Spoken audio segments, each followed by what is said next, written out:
You know, I ain't gonna say I did or didn't, but I'm gonna, That's what they're saying. right, but I'm gonna say that, Yeah. but that. Okay, the court is back on the record in State of Ohio versus Matthew Clark, case number 20. Mr. Clark, be quiet. Be quiet. The court is on the record, back on the record, in State of Ohio versus Matthew Clark, 25 CRA 141. Have you received copies of the complaints? Yes, I'm going to read you your rights, so please pay attention to the rights I'm about to read to you. You do have a right to be informed of and to understand the nature and the elements of the charges filed against you. You also have a right to know the potential penalties that could be imposed. As I said, there are two charges. The first charge is illegal conveyance of drugs of abuse onto the grounds of a specified governmental facility. That is a third-degree felony.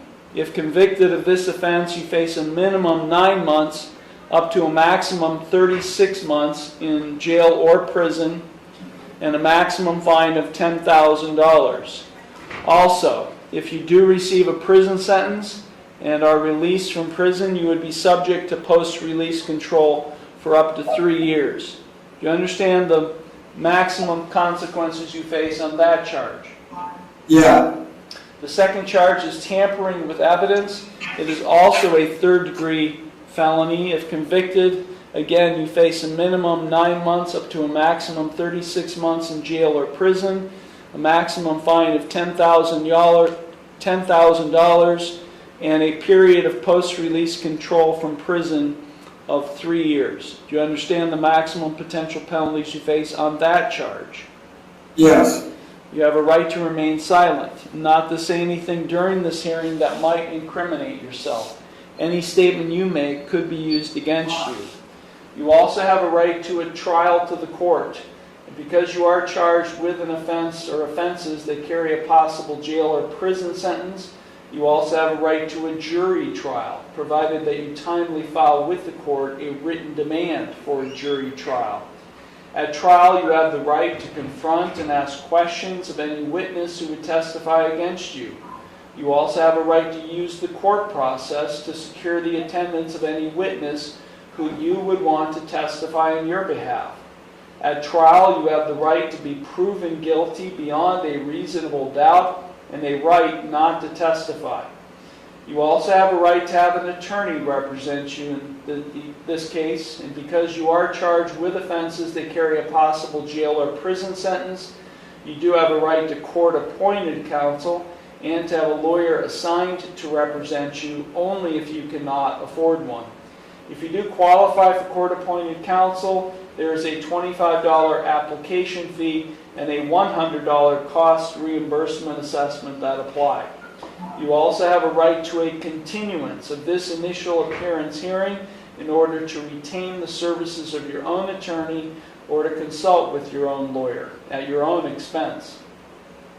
If you are convicted of either or both of these charges or any related offense, you have a right to appeal the conviction or sentence. That must be done within 30 days of the conviction, and you would be entitled to a court-appointed attorney in the Court of Appeals if you receive a jail or prison sentence and cannot afford a lawyer.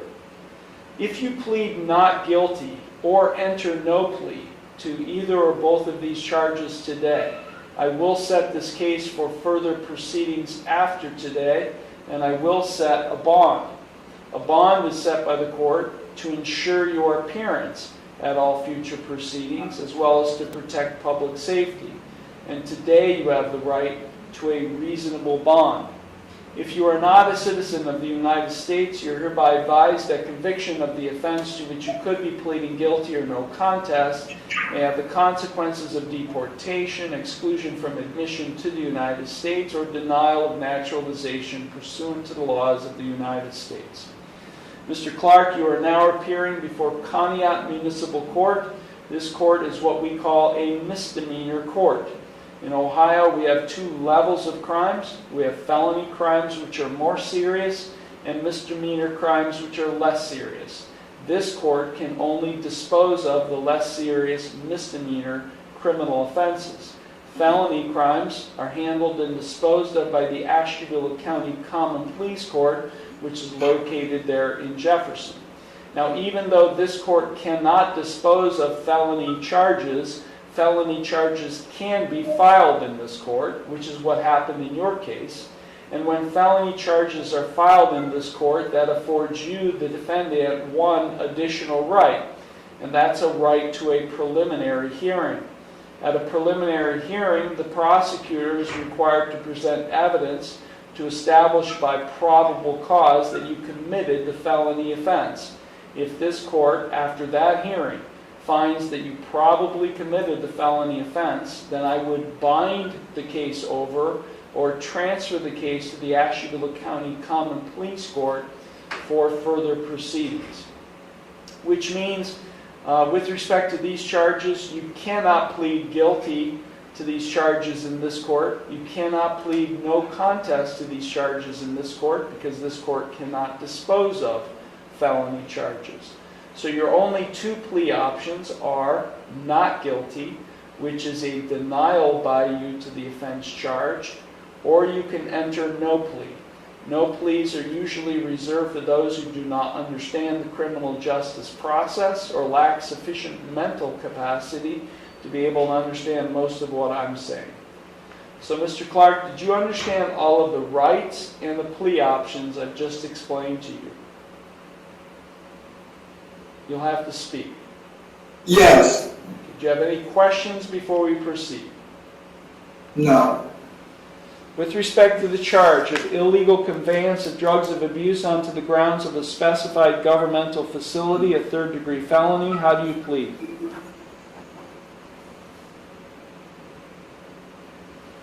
With respect to the charge of illegal conveyance of drugs of abuse onto the grounds of a specified governmental facility, a third-degree felony, how do you plead?